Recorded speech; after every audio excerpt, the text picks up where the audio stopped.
എല്ലാവർക്കും ഡീസ് കിച്ചണിലേക്ക് സ്വാഗതം. ഇന്ന് നമ്മൾ വന്നിട്ടുള്ളത് ഒരു വെണ്ടക്ക കൊണ്ട് തീയൽ ഉണ്ടാക്കുന്ന റെസിപ്പി ആയിട്ടാണ്. അതെങ്ങനെ ഉണ്ടാക്കാൻ നോക്കാം. ഇതിനു വേണ്ടി ഞാനിതാ കുറച്ച് വെണ്ടക്ക എടുത്തിട്ടുണ്ട്. അത് ഇതുപോലെ വൃത്തിയായി കഴുകി ഇതേപോലെ മുറിച്ചെടുക്കണം. വെണ്ടക്ക മുറിച്ചെടുത്തതിന് ശേഷം നമുക്കിതിൻ്റെ തേങ്ങ വറുത്തെടുക്കാം. ഇതിനു വേണ്ടി ഞാനിവിടെ പാത്രം വെച്ചിട്ടുണ്ട്. അതിലേക്ക് വെളിച്ചെണ്ണയാണ് ഒഴിച്ചു കൊടുത്തത്. വെളിച്ചെണ്ണയിലേക്ക് നമ്മൾ തേങ്ങ ചിരകിയത് ഇട്ട് കൊടുക്കാം. അതൊന്ന് ബ്രൗൺ കളർ ആകുന്നത് വരെ വറുത്തെടുക്കാം. ഇനി ഇതിലേക്ക് വേണ്ടത് മല്ലിയാണ്. നമ്മൾ മുഴുവൻ മല്ലിയാണ് ഇതിലേക്ക് ഇട്ട് കൊടുക്കുന്നത്. പിന്നെ കുറച്ച് ഉലുവയും കുറച്ച് ജീരകവും കൂടി ഇട്ട് കൊടുക്കുന്നുണ്ട്. അതും കൂടി ഇട്ട് കൊടുത്തതിന് ശേഷം ഒന്ന് വറുത്തെടുക്കാം. ഇതും ഒന്ന് ലൈറ്റ് ബ്രൗൺ കളറായി വരണം. അതിനുശേഷം ഇതിലേക്ക് കറിവേപ്പിലയാണ് ഇട്ട് കൊടുക്കേണ്ടത്. ലാസ്റ്റ് കറിവേപ്പിലയും കൂടി ഇട്ട് കൊടുത്ത് ഒന്ന് റോസ്റ്റാക്കി എടുത്തതിന് ശേഷം ഇത് നല്ലതുപോലെ ഒന്ന് അരച്ചെടുക്കണം. ഇതൊന്ന് നന്നായി തണുത്തതിന് ശേഷം ഇത് അരച്ചെടുക്കാം. ഇതൊന്ന് നല്ലതുപോലെ തണുത്തതിന് ശേഷമാണ് ഇത് അരച്ചെടുക്കുന്നത്. ഇനി ഇതിലേക്ക് നമ്മൾ വെണ്ടക്ക, ഇഞ്ചി, കറിവേപ്പില, ചെറിയുള്ളിയും സവാളയും ഇതെല്ലാം മുറിച്ചെടുത്തിട്ടുണ്ട്. ഒരു തക്കാളിയും കൂടി എടുത്തിട്ടുണ്ട്. ഇനിയിപ്പോൾ ഇതാ ഒരു ചട്ടിയിലേക്ക് വെളിച്ചെണ്ണയാണ് ഒഴിച്ചു കൊടുക്കുന്നത്. അതിലേക്ക് കടുകും വറ്റൽമുളകും കറിവേപ്പിലയും കൂടി ഇട്ട് മൂപ്പിച്ചെടുക്കണം.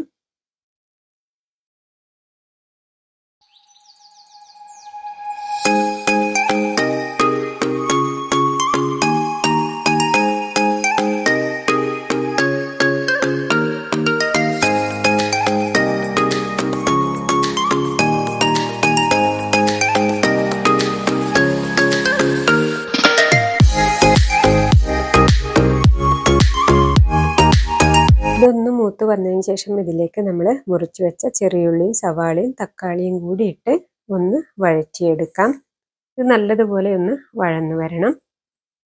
ഇതൊന്ന് നന്നായി വഴന്നു വന്നതിന് ശേഷം ഇതിലേക്ക് നമ്മൾ പൊടികളാണ് ഇട്ട് കൊടുക്കേണ്ടത്. മഞ്ഞൾപ്പൊടിയും മുളക് പൊടിയും കൂടിയാണ് ഇട്ട് കൊടുക്കുന്നത്. എരിവിനാവശ്യമായിട്ട് മുളക് പൊടി ഇട്ട് കൊടുക്കാം. ഇനിയിപ്പോൾ ഇതാ നമ്മൾ ഇതിലേക്ക് മുറിച്ച് വെച്ച വെണ്ടക്കയും കൂടി ഇട്ട് കൊടുക്കാം. വെണ്ടക്കയും കൂടി ഇട്ട് കൊടുത്തതിന് ശേഷം ഒന്ന് ഇത് എണ്ണയിൽ എല്ലാം കൂടി ഒന്ന് റോസ്റ്റ് ചെയ്തെടുക്കാം. അതിനുശേഷം നമ്മൾ ഇതിലേക്ക് പുളിയാണ് ഒഴിച്ചു കൊടുക്കുന്നത്. പാകത്തിന് പുളിയെടുത്ത് പിഴിഞ്ഞ് ഒഴിച്ചു കൊടുക്കാം. എല്ലാം കൂടി ഒന്ന് സെറ്റാക്കി എടുക്കണം. ഇതെല്ലാം കൂടി ഒന്ന് നല്ലതുപോലെ സെറ്റായി വന്നതിന് ശേഷം ഇതിലേക്ക് നമ്മൾ അരച്ച് വെച്ച തേങ്ങയാണ് ഇട്ട് കൊടുക്കുന്നത്. നമ്മൾ വറുത്തരച്ച് വെച്ചതാണ് തേങ്ങ. ഇത് ഒഴിച്ചു കൊടുക്കാം. അതിനുശേഷം നല്ലതുപോലെ തിളപ്പിച്ച് ഇതൊന്ന് കുറുകി വരണം. അത് ചെയ്തെടുക്കാം.